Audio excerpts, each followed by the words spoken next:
Good morning, Mike. How you doing, Gary? Well, I think we're all doing well because I know you were really the first person, I don't know when it was, several weeks ago, you hollered at me in the office and said, come here, I want to show you something, and it was video of Tua Tagovailoa from Honolulu, Hawaii, the quarterback, and you were like, I think Alabama's got a chance to get this kid, and I'm like, oh, come on, man. He's not going to come play at Alabama all the way from Honolulu, Hawaii. You said, no, I really think Alabama's going to have a chance to get this guy.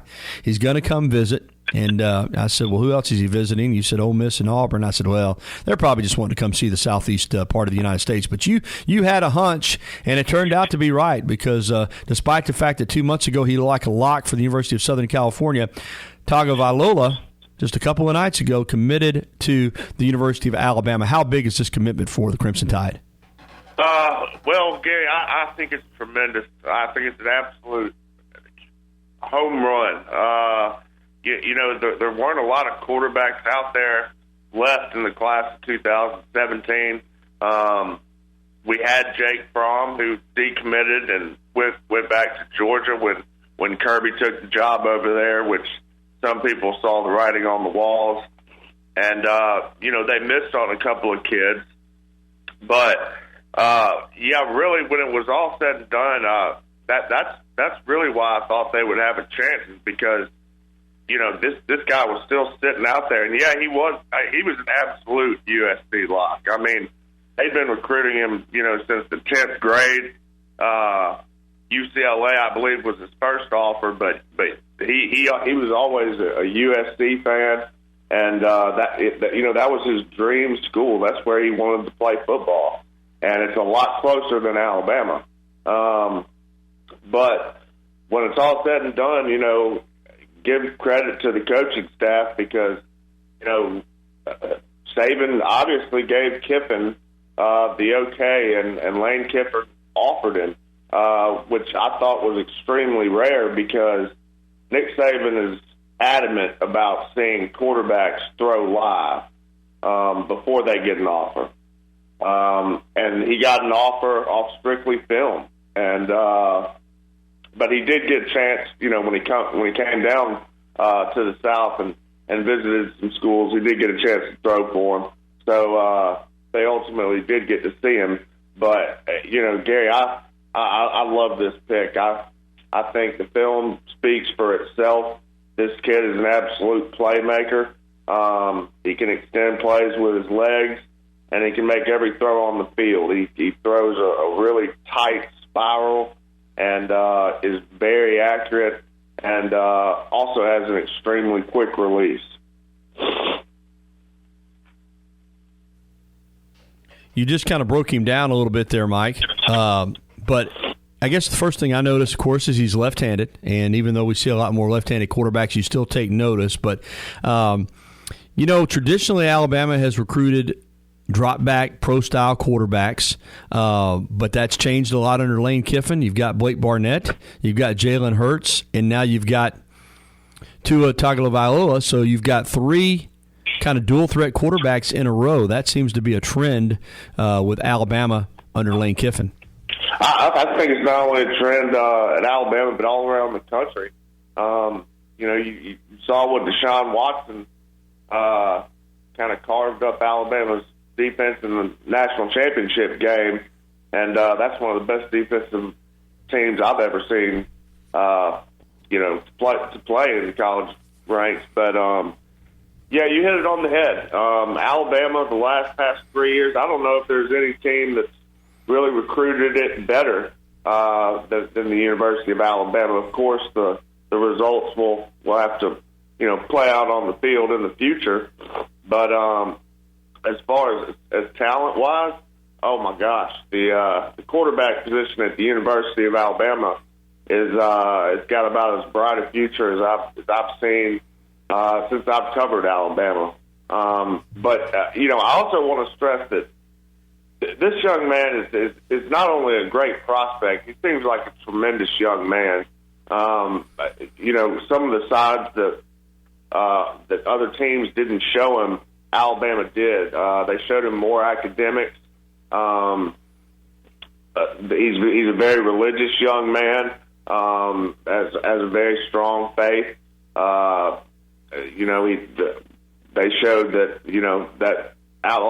Tuscaloosa is very, very, very religious town, and I think that he really just fell in love with the place because Hawaii it's a tight knit community up there, and he really just he fell in love with it, and he really couldn't believe that Nick Saban had offered him.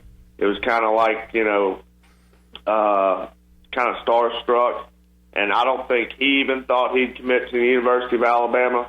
But when he visited, Alabama rolled out the red carpet, showed him everything, and he ends up rolling with the Tide. It is probably one of the biggest shockers. I don't even know if I believed it a couple weeks ago when I told you I think we had a shot with him, but it's a big deal, and I think that honestly he could be an absolute game changer in plucking some of these wide receivers. Well, let's go there. Let's go there. Let's go with the momentum that can be gained from getting a commitment from Tua Tagovailoa from Honolulu.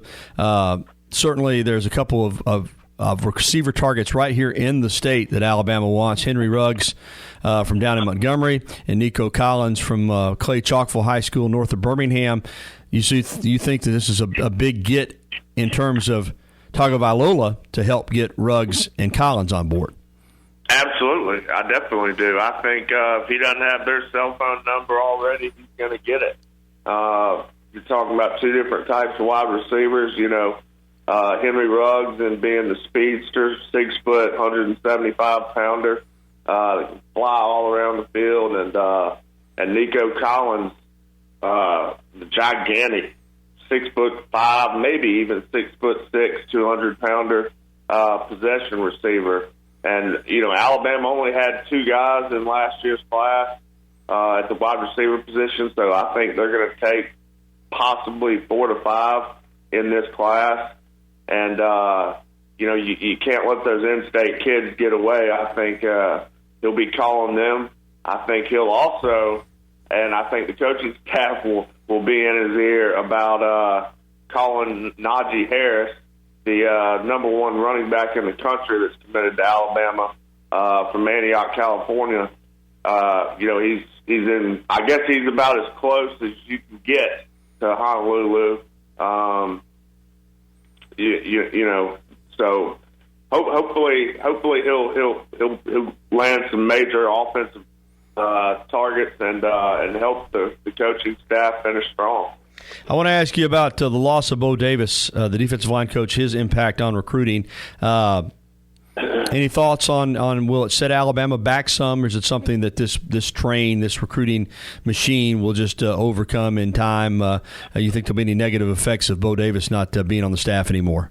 Sure, I think there'll be some negative effects, but I think the more time passes, the better it'll be for Alabama. I think Alabama, whoever they hire, a lot of people are saying Carl Dunbar, but whoever they put in that position, the ball will just keep rolling. I know, there was talk about, the number 1 defensive tackle in the country, Marvin Wilson, tweeting right after Bo Davis left that, he's done with Alabama and they're out of the contention. But, what do you know, a week later, we're back in it somehow. So I think that with some kids it could hurt because, let's be honest, he's one of the best recruiters and one of the best guys around.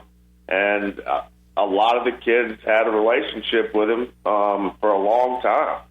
And, so whoever this new guy that they bring in, he's going to have to build trust with these kids. But, if Nick Saban puts the stamp on him, I think he's going to be good to go. And does it hurt Alabama? Yeah, I think it hurts a little bit. I mean, when you lose a coach of that caliber, I find it hard not to. But at the same time, it is the University of Alabama. And, I mean, look, we're pulling it. If we can get a guy to commit from, over 4,000 miles away, I think we'll be just fine. Appreciate you spreading the knowledge, as always, Mike. And, again, you can catch Mike on Crimson Cover TV every Friday night at 6:30 with John Copeland and Chase Goodbread on WVUA 23. Have a good day, buddy. Yes, sir. You too.